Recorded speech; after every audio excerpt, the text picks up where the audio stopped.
Hi hello. Hello. बहुत दिन बाद यस। ये रेडियो कार्यक्रम है। बोशल रेडियो में आपका स्वागत है। Thank thank you. यू। तो कैसा बीता आपका वक्त इस बीच में? क्या क्या अभी किया आपने? आपका बीटेक कंप्लीट हो गया, हाँ, आपने मेरा तो 92% होल्ड किया 10th में, हम्म, तो अब क्या प्लान है? अब तो नीट की तैयारी करनी है। ओके, डॉक्टर नीट की तैयारी करनी है हम्म, और एजुकेशन मिनिस्टर धर्मेंद्र प्रधान है उसके बावजूद? हम्म, ओके, ठीक है। होप्स थोड़ी सी हैं बस, पर होप जाती जा रही हैं क्यों क्योंकि क्यों जाती जा रही है? क्योंकि पेपर लीक हो गया। अभी सीबीएसई का ओएसएम मार्किंग था, तो उसमें भी ये हुआ कि गड़बड़ी कर दी उन लोगों ने, क्योंकि उनको धुंधली शीट्स दी थी। हम्म। जो टीचर्स थे उनको शीट्स ही धुंधली दी थी, तो उन्होंने जब जिस लड़के ने इस धांधली का पता किया उसको कानपुर आईआईटी बुला रहा है अपने यहाँ नौकरी देने के लिए। इससे क्या संदेश जाता है युवाओं में? इससे ये रहता है कि मतलब आप कुछ और ऐसे। ये मैं मेंशन कर दूं कि ये कोई नीट का ओपन नहीं किया था, शायद सीबीएसई बोर्ड की जो कॉपी डैमेज हुई थी उसकी 12th के हाँ, स्टूडेंट की, उसको कानपुर आईआईटी सीधे बुला रहा है कि वो काफी बहुत काबिल लड़का है और उसको कानपुर आईआईटी अपने यहाँ नौकरी दे रहा है। तो युवाओं हाँ, में ऐसे मामले जब होते हैं तो युवाओं में क्या संदेश जाता है, क्या लगता है उनको? वो मतलब ये छुपाना चाहते हैं कि वो उसने क्या किया, बस वो आ जाइए, आप आ जाइए, आप बहुत अच्छे काम किया है आपने, तो हम हम्म। आपको रख लेते हैं काम पर हम्म। इस मुद्दे के बारे में नहीं बात की कि आपने सही बताया, और उसके बाद वो खुद आईआईटी कानपुर ही इस बात को लेता और वो खुद सीबीएसई के खिलाफ बोलते। वो ऐसे कुछ नहीं किया उन्होंने। उन्होंने उस बच्चे को, मतलब कि उनको स्टूडेंट को बुलाया और फिर कहा कि आप आ जाइए। मतलब आपको ये लगता है कि उनको इससे मुद्दा शांत हो हाँ, जाएगा? अगर समस्या एक लड़के की नहीं है, उसने तो ओपन किया, हाँ, तो ऐसे में समस्या को एड्रेस किया जाना चाहिए। हाँ, और पर एजुकेशन मिनिस्टर कुछ नहीं बोल रहे हैं, सीबीएसई कुछ नहीं बोल रहा है, हुँ, बल्कि ये हो रहा है कि एक योग्य संस्थान कानपुर आईआईटी बहुत अच्छा संस्थान माना जाता है, सभी आईआईटीज में सबसे बेहतर माना जाता है। वहाँ के स्टूडेंट, हम लोगों के टाइम पर तो वहाँ के स्टूडेंट बोलते थे कि इतनी ज्यादा मेहनत करवाते हैं कि पढ़ने का मन नहीं करता, और आत्महत्याओं की भी खबर अक्सर आ जाया करती थी, वर्कलोड बहुत अभी भी होता था। अभी भी आ जाती हैं कई बार अभी तो। भी आ जाते हम हैं। लोग भी जब जेई की तैयारी करते थे तो सोचते थे कि आईआईटी कानपुर जाएंगे, आईआईटी कानपुर जाएंगे। लेकिन हम्म। अब तो पता नहीं क्या क्या सुनने को मिल रहा है। तो इसका मतलब नहीं लगता ऐसा कि कानपुर संस्थान आईआईटी या फिर गवर्नमेंट खुद हुँ, आईआईटी संस्थान का इस्तेमाल कर रही है, शायद ये सोच रही हो कि इस लड़के को का मुंह बंद करो, जैसे कि वो हाँ, करते आ रहे हैं सभी हाँ, लोगों का मुंह बंद, कि बोलो कम, हम तुम्हारे ज़रूरत की चीज़ तुम तक पहुंचा देंगे। वो यही मानते होंगे ना कि एक स्टूडेंट की ज़रूरत क्या है, बहुत हाँ, होगा तो वो आईआईटी में जाना चाहता होगा, कानपुर आईआईटी उसका सपना होगा, तो हुँ, सीधे बुला लो। शायद वो बोलना बंद कर दे यहाँ वहां जाकर जो इंटरव्यू दे रहा है। हुँ, करण थापड़ तक ने बुलाया था उसे। या वो समस्या एड्रेस नहीं करना चाहते हैं वो। समस्या एड्रेस नहीं करना उनको चाहते। जवाब नहीं देना चाहते हैं हम्म। स्टूडेंट्स को। बस इतना ही बोला है सीबीएसई ने कि हाँ गलती हुई है, बस। और कुछ भी नहीं, कुछ क्या एक्शन लेना है, क्या करेंगे हम, क्या, कुछ नहीं। बस इतना ही है कि हाँ मान लिया है कि गलती हुई। वो भी इतना सब कुछ कहने के बाद, इतने टाइम तक ये मुद्दा उठाने के बाद अब जाके अब ये जो कहीं। ये जो हाँ, उन लोगों ने जो गलती की है, इतनी भारी गलती की है कि कॉपी ही बदल दी है, तो उसमें तो किसी को पता नहीं किसकी कॉपी अच्छे से चेक हो रही है, पता नहीं किसकी अच्छी कॉपी। हो सकता है कम जानकार बच्चे के ज्यादा नंबर आ रहे हों, हो सकता है ज्यादा जानकार बच्चे के बहुत कम नंबर आ रहे हों। एक एस्टिमेशन ऐसा चल रहा हो सकता है कॉपी ही गलत डाल दी थी ना, चेक करने के लिए। हाँ, उसकी हाँ, उसने उसने उसको अपनी कॉपी देखनी देखनी थी, हम्म। रीचेकिंग के लिए उसको डालना था। तो जब उसने अपनी कॉपी मंगवाई तो उसकी कॉपी ही गलत आई थी, किसी और की कॉपी भेज दी थी उसके पास। तो ऐसा हुआ था।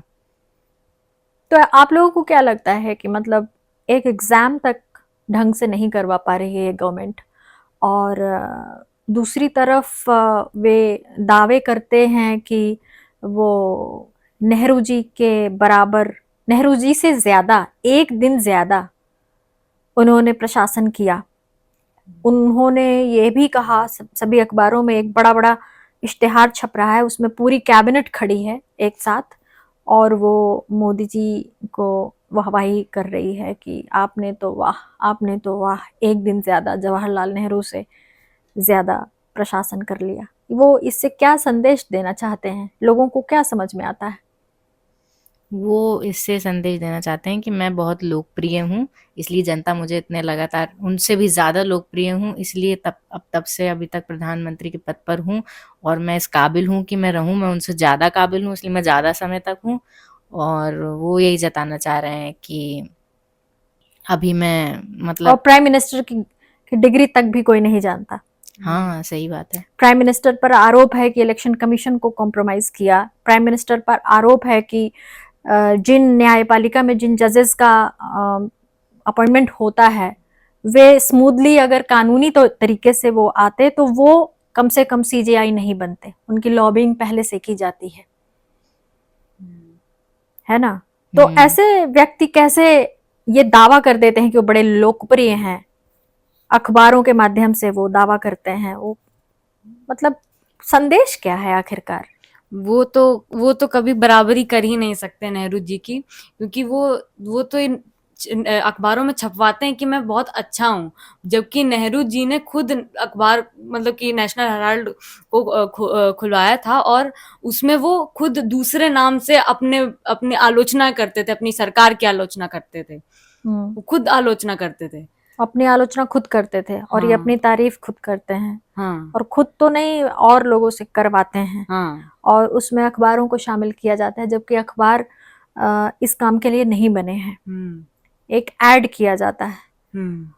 तो वो क्या समझते हैं कि पब्लिक बहुत ज्यादा मूर्ख है, उसको समझ में नहीं आता है, वो ये मानती है कि इस खबर से उसको झटका लगा होगा कि भाई हाँ वाह, मोदी जी तो बहुत ज्यादा लोकप्रिय हैं जवाहरलाल नेहरू से। तो जवाहरलाल नेहरू की इतनी बुराई करते हैं तो उन्हीं से क्यों अपनी तुलना करवाना चाहते हैं? क्या है आखिरकार इसका राज क्या है? आप उनकी बुराई भी करते हैं, उनके खिलाफ तमाम किस्म के फोटोग्राफ्स भी बना बना के स्टोरी बना बना के डालते हैं और फिर उन्हीं से अपनी तुलना करके गौरव महसूस करते हैं, ये कैसी बात है? क्योंकि वो ये अपने आप को इतना बड़ा दिखाना चाहते हैं, वो ये नहीं चाहते हैं, मतलब उनको पता है कि नेहरू जी बहुत ही ज़्यादा होशियार थे और वो बहुत ही ज़्यादा लोकप्रिय थे, तो वो किसी भी तरह बस उनसे बड़ा अपने आप को दिखाना चाहते हैं, उनको नीचे दिखाना चाहते हैं, क्योंकि वो तो अपना स्टैंड लेने के लिए नहीं है ना, अब वो कैसे ले सकते हैं अपना स्टैंड? हम लोग लेंगे उनका स्टैंड, हाँ, हम लोग लेंगे, पर वो हम लोग लेंगे, तमाम सारे अन्य लोग लेंगे। कम से कम मोदी जी अपनी डिग्री दिखा देते तो हम लोग मोदी जी का स्टैंड लेते। कम से कम डिग्री तो दिखानी ही चाहिए थी उनको। कम से कम इलेक्शन कमीशन के साथ कॉम्प्रोमाइज नहीं करना चाहिए था। कम से कम करोड़ों लोगों को मतदान से वंचित नहीं करना चाहिए था। अगर वो इतने सारे लोगों को चुनने ही नहीं दे रहे हैं, वो जबरदस्ती कर रहे हैं, मतदान में भाग नहीं लेने देना, वो भी नागरिकों को, वो भी ये कह के कि वो शरणार्थी हैं, कहीं से आए हैं, उसका प्रमाण दिखाइए। कुछ भी नहीं कर रहे। अगर मोदी जी ऐसा करते तो शायद हम लोग भी मोदी जी का पक्ष लेते।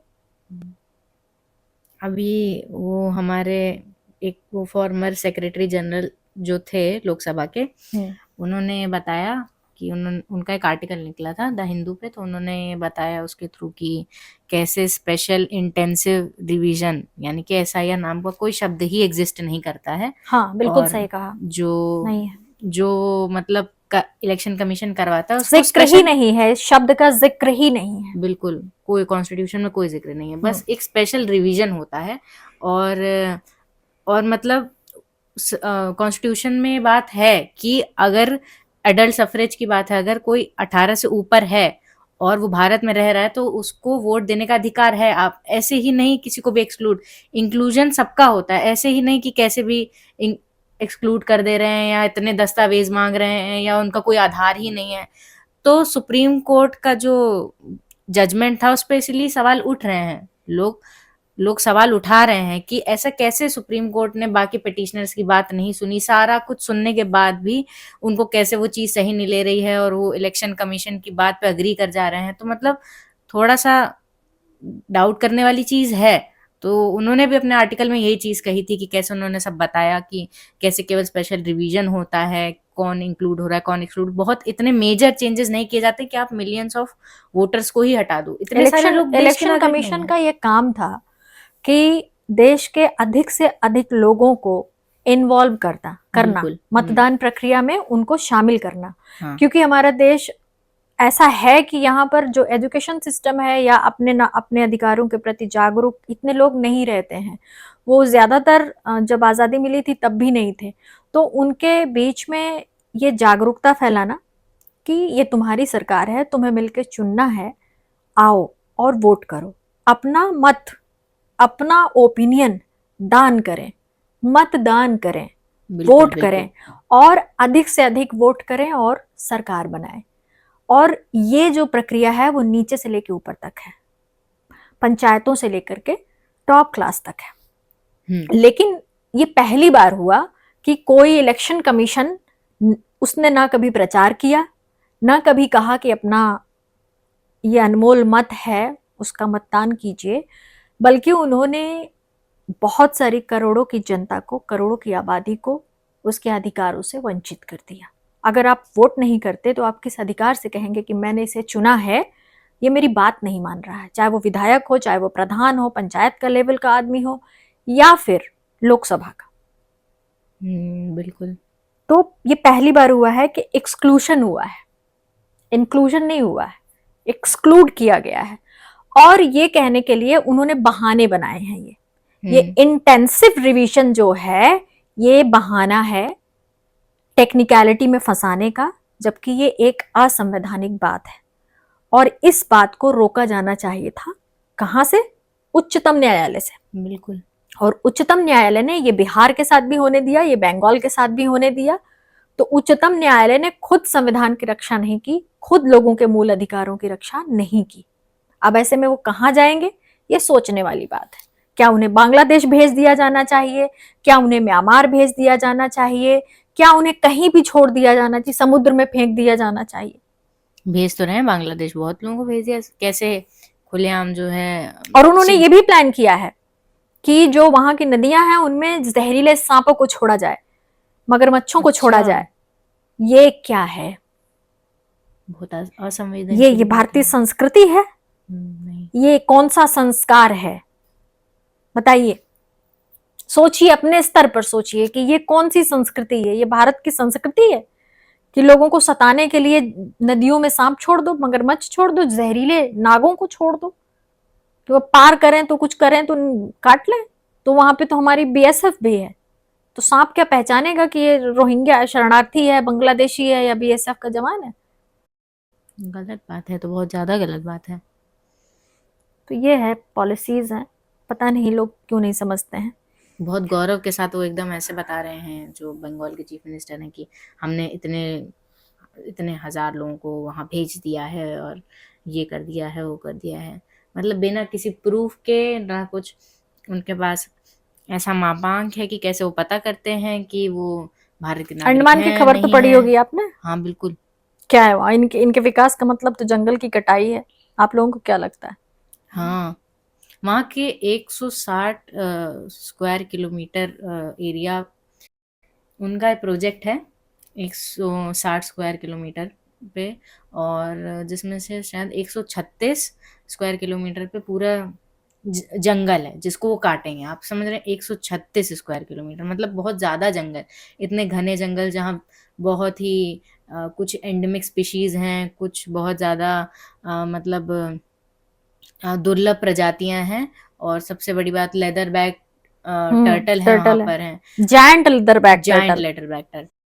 और वो इंडेंजर्ड है। इंडेंजर्ड का मतलब है कि अब उसकी स्थिति इतनी खराब है, हाँ वो इतने संकटग्रस्त प्रजाति है कि उसको बिल्कुल उसी तरीके का संरक्षण चाहिए जैसा कभी हाथियों को चाहिए था, जैसा कभी शेरों को चाहिए था।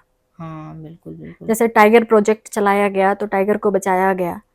भाई, बायोडाइवर्सिटी में अगर किसी प्रजाति को आप खत्म कर देंगे, या नेचुरली खत्म हो रही है या किसी भी वजह से खत्म हो रही है, तो ये आपका दायित्व बनता है, क्योंकि आप विकास का वादा करते हैं। विकास का मतलब या तो मोदी जी को पता ही नहीं है, उनके सिर्फ मोदी जी अकेले नहीं है, उनकी पूरी की पूरी कौम को पता नहीं है कि विकास का मतलब क्या होता है। वो कहते हैं कि हम जंगल काट देंगे पौधा लगा देंगे, जंगल काट देंगे पौधा। ये सारे नेचुरल जंगल हैं, चाहे वो हसदेव अरण्य का जंगल हो, चाहे वो अंडमान के इर्द गिर्द का पूरी बायोडाइवर्सिटी, किसी ने लगाया नहीं है। कोई जाके फाइकस का प्लांट लगा दोगे तो बायोडाइवर्सिटी नहीं हो जाएगी।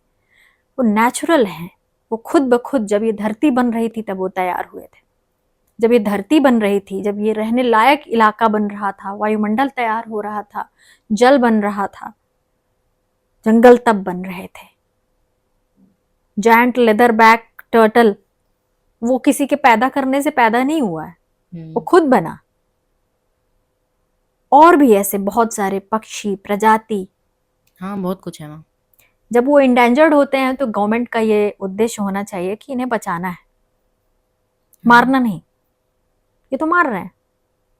वो वाइल्ड लाइफ प्रोटेक्शन एक्ट के शेड्यूल 1 में लिस्टेड है हाँ जायंट बिल्कुल। Leatherback turtles. हाँ, ये पहले कानूनों को बदलते हैं, कानून में एक धारा बदल देते हैं, उसके बाद फिर शुरू कर देते हैं। शायद इनको ये लग गया है कि हमारा चुनाव हो जाता है, उसके बाद हम चाहे जितना अत्याचार मचाएं, कोई हमें रोक नहीं सकता। और क्या खबर पड़ी आपने? कोई खबर पड़ी और भी इससे? ये बड़ी बड़ी खबरें हैं, असल में ये खबरें हो जाती हैं, हम इस पर दिन रात तो चर्चा नहीं कर सकते, पर इनका जो प्रभाव है वो बहुत खतरनाक पड़ने वाला है। लोग कहते हैं, मिडिल क्लास हमारा कहता है ना, बड़ी गर्मी लग रही है, एसी लगवा लो, बड़ी गर्मी लग रही है, ये करवा लो, वो करवा लो, ओफ ओ बारिश नहीं हो रही है, ओफ ओ हवा नहीं चल रही है। इसकी वजह कौन है? इसकी वजह है सरकारें, उनकी पॉलिसीज, उनकी नीतियां। आप जंगल कटवाते हैं तब मिडिल क्लास कुछ नहीं बोलता। हाँ, तब कुछ किसी को पता भी चलता है जंगल कट रहे हैं? नहीं। कट भी रहते हैं, उनको सेंस ही बुलेट नहीं होता। ट्रेन्स के लिए इतना जो जंगल कट रहे हैं, मैनग्रोव फॉरेस्ट और बाकी दिक्कत, वो सब किसी को कोई मतलब नहीं है। फिर उसके बाद अभी अंडमान में भी ग्रेट निकोबार प्रोजेक्ट जो इनका होगा, उसमें भी इतना प्रॉब्लम है, लेकिन कोई किसी को फर्क ही नहीं पड़ रहा है। अडानी जी को देना है। हाँ वही सही बात। आप कुछ कहना चाह रही हैं, बताइए। मुझे लगता है कि जब भी ये सरकार कोई गलत चीज करती है, उनको जब जब लोगों को सच बताया जाता है, जो उनके समर्थक होते हैं उनको सच बताया जाता है, तो वो आंख बंद कर लेते हैं, कान भी बंद कर लेते हैं, सुनना ही नहीं चाहते हैं, या वो सुनना नहीं चाहते हैं। मतलब ऐसा नहीं है कि उनको सच पता नहीं चल सकता, वो सच जान नहीं सकते, वो सुनना ही नहीं चाहते हैं। वो उनको ये लगता है कि इस तरह से तो कोई प्रोजेक्ट ही नहीं चल पाएगा। हाँ, उनको ये बात इंटर रिलेट नहीं कर पाते, उनमें इतना दम नहीं है, वो इतने शिक्षित नहीं है। वो बिल्कुल मोदी जी की ही तरह हैं, यहाँ वहाँ से डिग्री लेने वाले। लेकिन अब है क्या कि मोदी जी अगर अपनी डिग्री दिखाएंगे तो लोग सवाल उठाएंगे कि दिखाया तो कुछ था, है कुछ, है ना। उसी तरीके से उनके चाहने वाले हैं, उनके दीवाने भी उसी किस्म से हैं। पढ़े लिखे हैं नहीं, कम पढ़े लिखे हैं, मुंह सबका चलता है, लिख कोई नहीं पाता।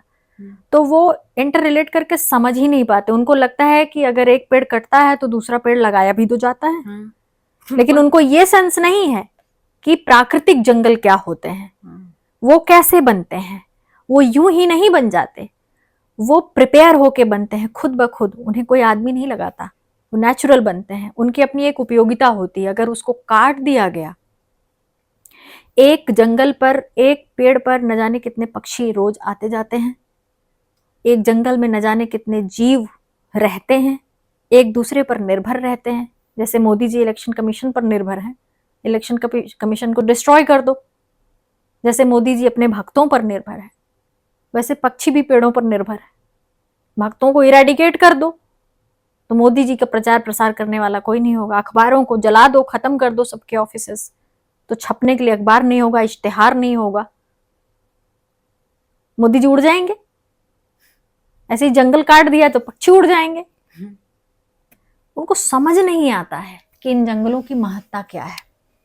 अदरवाइज वो ऐसी बात नहीं करते, वो आंख मुंह बंद नहीं करते, उनको समझ में ही नहीं आता। सभी लोग उनके बारे में कहते हैं ना कि इनके दिमाग में गोबर भरा हुआ है, तो शायद गोबर ही भरा हो भाई।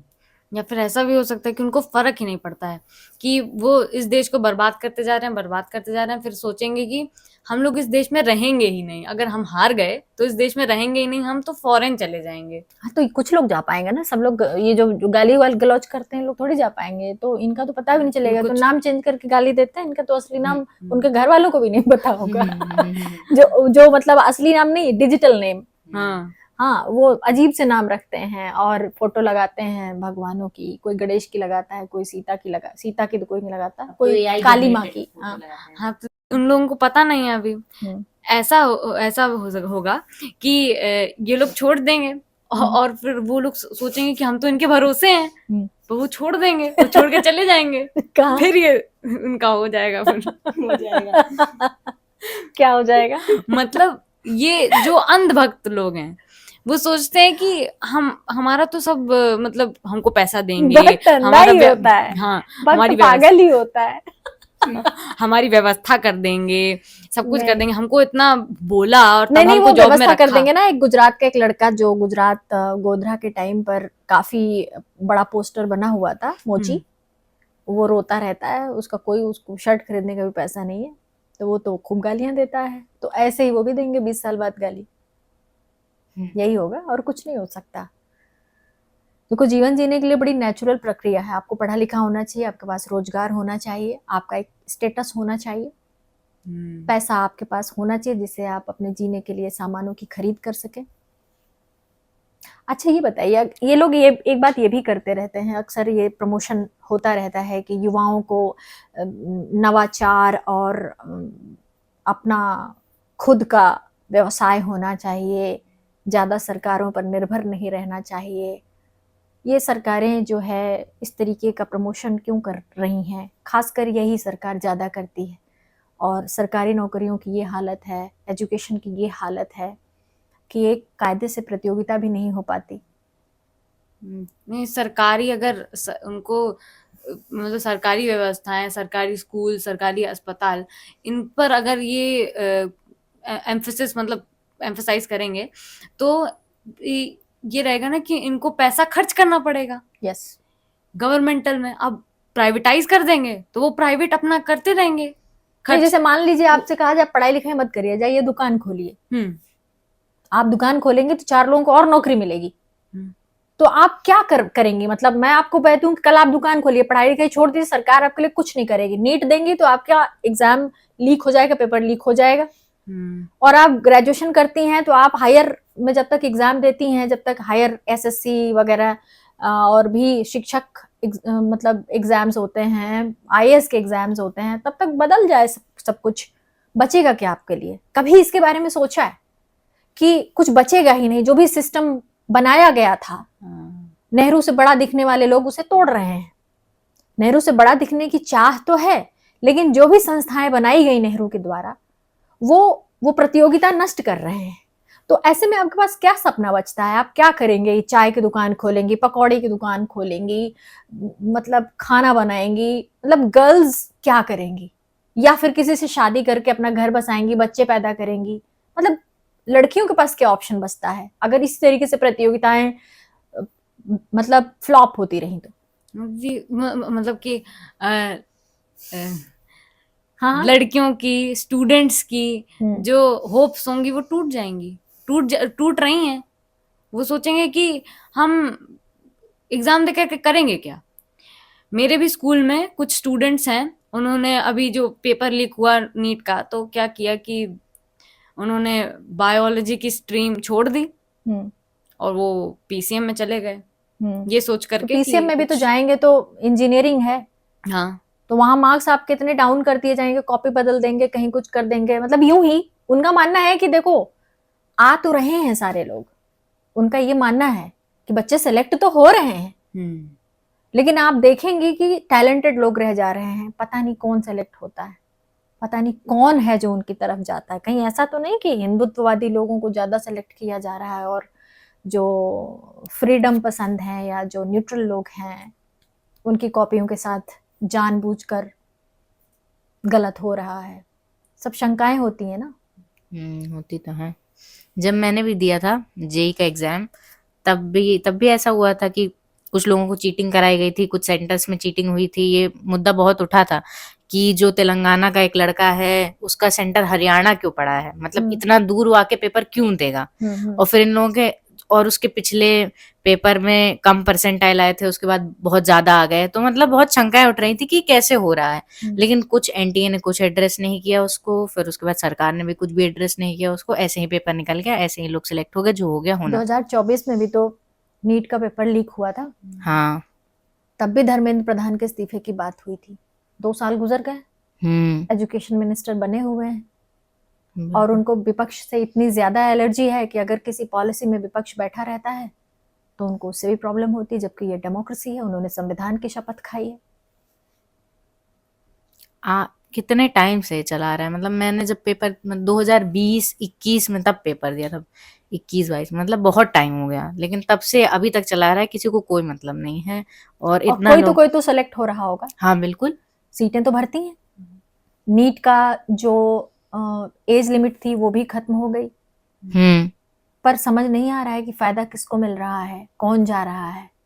कभी कभी टैलेंटेड बच्चे रह जाते हैं, बिल्कुल। या फिर उन्हें प्राइवेट स्कूल मिलता है तो एडमिशन नहीं लेते, सरकारी स्कूल मिलता नहीं है।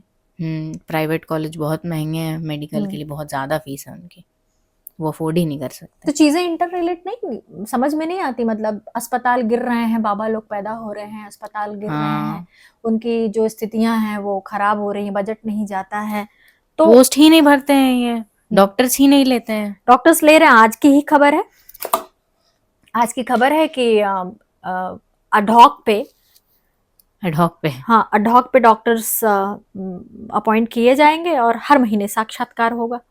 ये बताइए कि कोई भी डॉक्टर किसी संस्थान में आता है और वो मन लगा के काम कर पाएगा क्या? वो तो 10 दिन 15 दिन बाद